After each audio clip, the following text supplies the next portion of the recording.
सिंधौ निमग्नो अपि विलोक्य देशं फलाशय आपनोति सह मौक्तिकानि गुणाम्बुधौ नाथ धिया निमग्नः कथं न मुक्तिकादिकम् आप्तुमर्हः।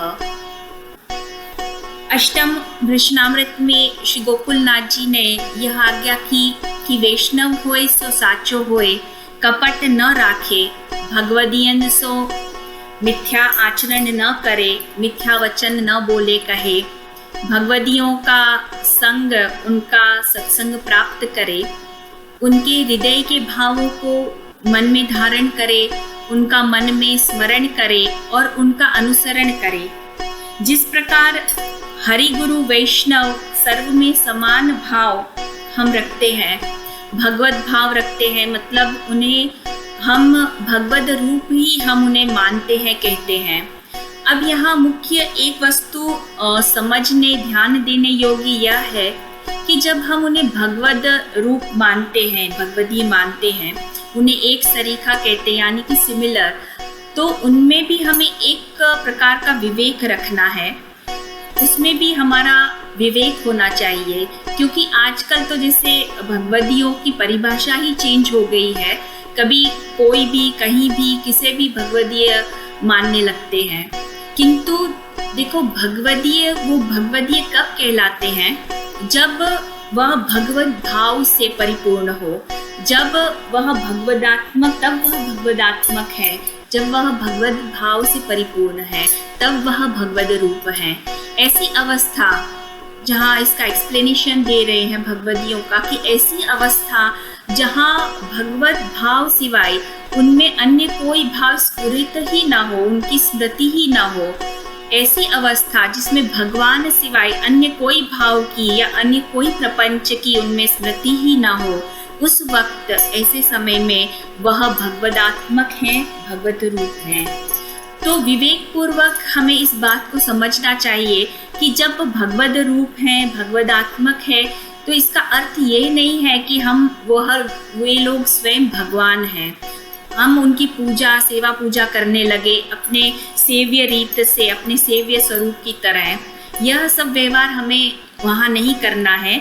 विवेक रख उनके साथ सत्संग कर सकते हैं, भगवत स्मरण, कीर्तन, वार्ता इत्यादि कर सकते हैं, क्योंकि सेव्य जो है वो तो केवल हमारे प्रभु कृष्ण सेव्यः, प्रभु श्री कृष्ण ही है। तो भगवदियों सो स्नेह रख भगवत चर्चा करें, गोष्ठी करें, भगवत लीला का भाव जो उनके मन में स्फुरित है, उनके मन में, उसका मन में जो है अपने चिंतन करें, मार्ग के सिद्धांतों को अपने मन में धारण करें। यह सदा अपने मन में कामना रखें कि कब भगवदीय मिले, कब वल्लभीय मिले हमें, क्योंकि जैसा यहाँ कहते हैं कि सदा करेंगे संग तो चढ़ा रहेगा रंग। जैसा सूरदास जी ने भी कहा है कि रसिकन संग छिनक जब होई, कोटि कोटि वासना नाशे पातक रहे न कोई। तो यही आज्ञा, यही अष्टम आज्ञा श्री गोकुलनाथ जी आप कल्याण भट्ट जी के प्रति कर रहे हैं। अब नवम वृषणामृत में श्री गोकुलनाथ जी आप आज्ञा करते हैं कि यदि कोई आपकी निंदा करे या आपसे दुर्वचन कहे तो उसका उत्तर न दें। आप कहते हैं कि उत्तर नहीं देनो, उसे धैर्य पूर्वक सहन करना, सहना।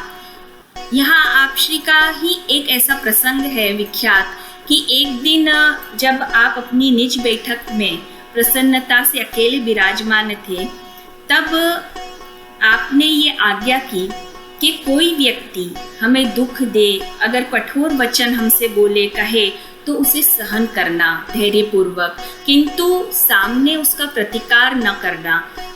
तब वहाँ उपस्थित एक वैष्णव ने आपसे विनंती की कि जय कृपानाथ, यदि हम निर्दोष हो और फिर भी कोई हमें बिना कारण हैरान करे या तो सामने उसका प्रतिकार हमें करना कि नहीं करना।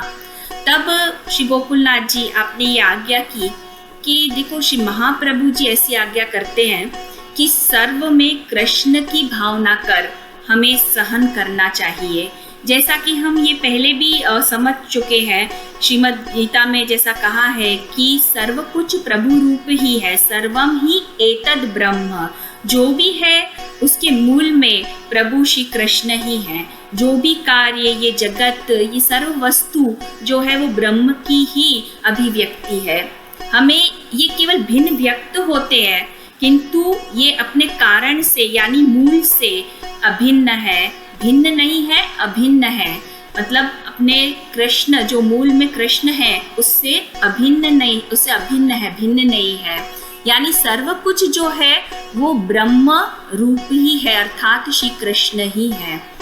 तो श्री महाप्रभु जी आज्ञा करते हैं कि सामने वाला व्यक्ति हमें दुख दे रहा हो तो वह व्यक्ति हमें दुख दे रहा है ये न मान, ऐसा न मान, भगवान ही स्वयं हमें शिक्षा कर रहे हैं ऐसा मान, हमें ऐसा ये सहन करना चाहिए।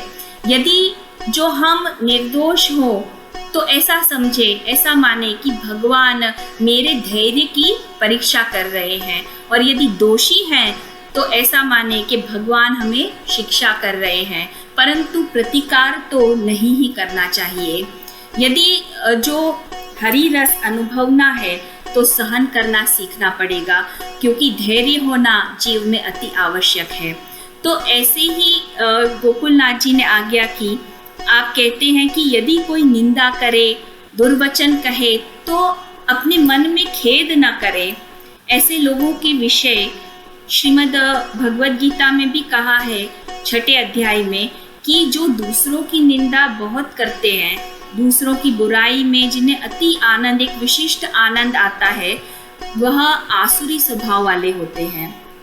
ऐसे लोग आसुरी स्वभाव के होते हैं। आसुरी लोगों की यह पहचान होती है कि जिन्हें दूसरों की निंदा में अति आनंद आता है। एक सुंदर प्रसंग श्री गोकुलनाथ जी के ही हास्यामृत में है, समझने जैसा प्रसंग ऐसा है कि एक बार पंचोली जी ने श्री गोकुलेश प्रभु से विनंती की कि आप तो ईश्वर हैं। श्री गोकुलेश प्रभु से कहा कि आप तो ईश्वर हैं, तो ये भगवदियों की जो निंदा करने वाले हैं, जो भगवदियों की निंदा करते हैं, उनका मुख बंद कर दे तो कितना अच्छा हो। यह सुनकर कृपा सागर श्री गोकुलनाथ जी ने ये आज्ञा की कि सोचो, यदि आपके शरीर के मल साफ करने के स्थान को यदि कोई बंद कर दे तो क्या होगा। तब पंचोली जी ने कहा कि ऐसे में तो बीमार पड़ जाएंगे, बीमार हो जाएंगे। तब आप श्री बोले कि ऐसे ही जो निंदा करने वाले होते हैं उन्हें ऐसा समझना चाहिए कि वे भगवदियों के दोष रूपी मल को साफ करने के लिए ही प्रभु द्वारा रखे गए हैं। तो ये वे जितनी निंदा करते हैं उतना अधिक भगवदियों की शुद्धता बढ़ती है, उतनी ही शुद्धता उनकी बढ़ती जाती है। इसलिए निंदकों की निंदा से आप कहते हैं कि विचलित नहीं होना चाहिए। जिस प्रकार कोमल कपड़ा धोने के लिए कोमल वस्तु ही चाहिए, कोमल वस्तु ही चाहिए होती है, उसी प्रकार आप कहते हैं कि भगवदीय वह कोमल है, उनका मैल जो साफ करना है तो प्रभु इन निंदकों की कोमल जीभ द्वारा उसे धुलवाते हैं। तो इसलिए भक्त ऐसे होने चाहिए जो स्तुति और निंदा दोनों को समान माने। भक्त ऐसे होते हैं, आप कहते हैं कि जो स्तुति को और निंदा दोनों को समान मानते हैं, न प्रशंसा से फूलते हैं और ना ही निंदा से वह घबराते हैं। इसलिए हमें किसी की निंदा नहीं करनी चाहिए, और कोई आपकी निंदा करे तो उल्टे प्रसन्न होना चाहिए कि चलो बढ़िया है, पैसा खर्च किए बिना ही हमारा मैल साफ हो रहा है, धुल रहा है। धोबी जैसे पैसा लेके आपके कपड़े साफ करता है, धोता है, उसी प्रकार ऐसा सोचना कि बिना पैसे के ही मेरे कपड़े धुल रहे हैं हमारा धोबी द्वारा, ये धोबी द्वारा। इसलिए कभी ऐसा दुख मन में न लाए, यह स्मरण रहे।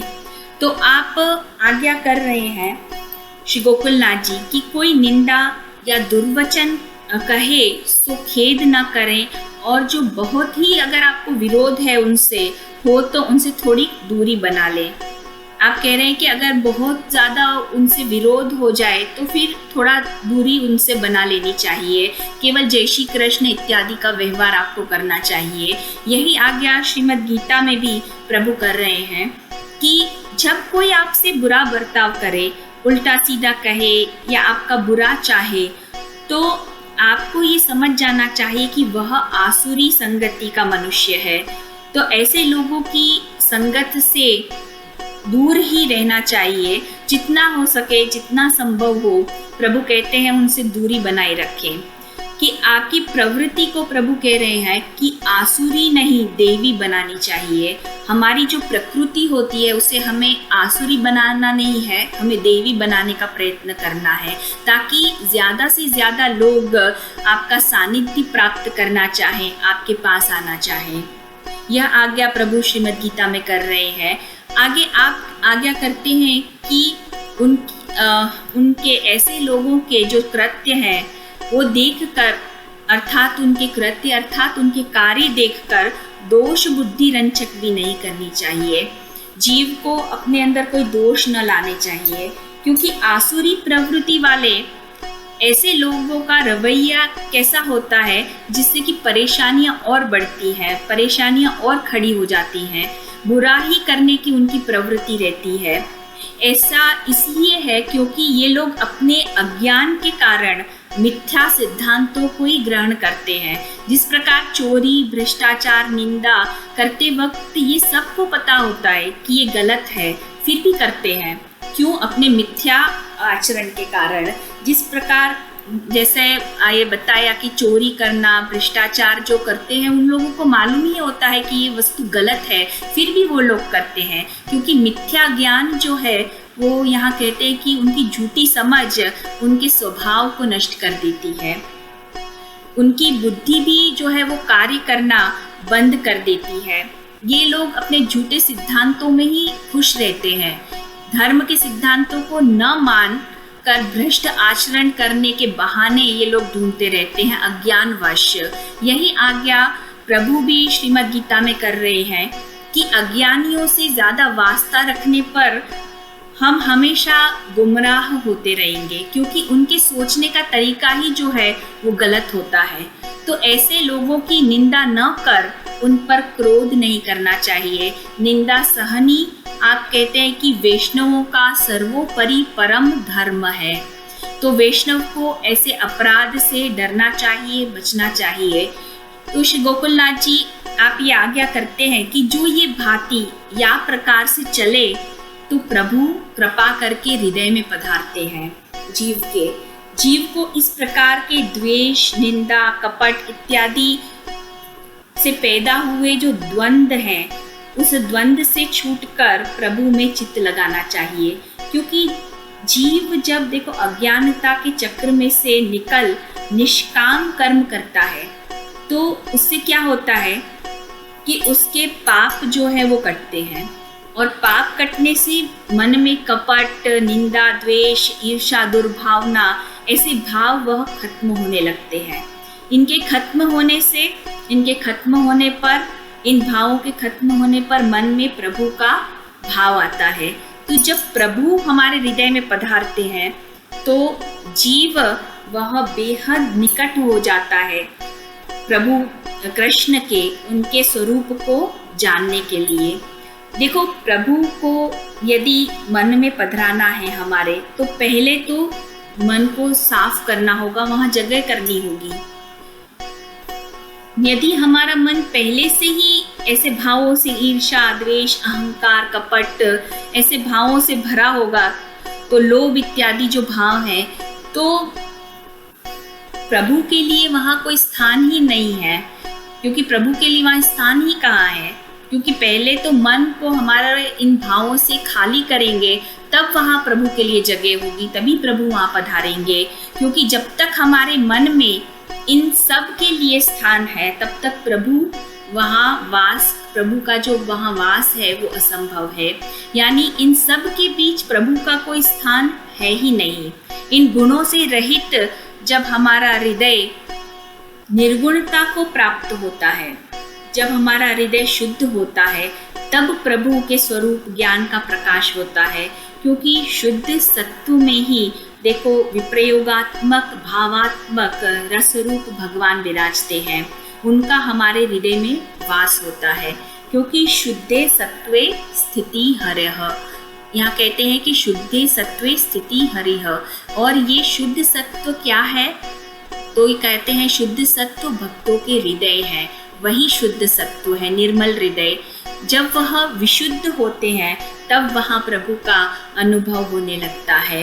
तो इस प्रकार श्री गोकुलनाथ जी आप ये आज्ञा करते हैं कि ऐसे अपराध से डरना और सहन करके धैर्यपूर्वक जीव को चलना है।